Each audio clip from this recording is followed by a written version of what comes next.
Zidan dirawat di rumah sakit Selebar Tais Seluma Bengkulu. Ini tanggal 27 September 2024, bertepatan dengan hari ulang tahun Adek Zidan. Dirawatnya dari pagi tadi karena Adek demam dari hari Minggu, jadi panasnya nggak turun-turun karena Adek batuk. Ini nih batuk juga ingusan, jadi batuknya itu susah ngeluarin.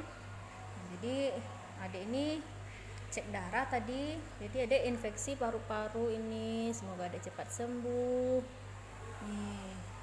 Jadi sudah diuap 2 kali tadi ini adeknya, Adek Zidan.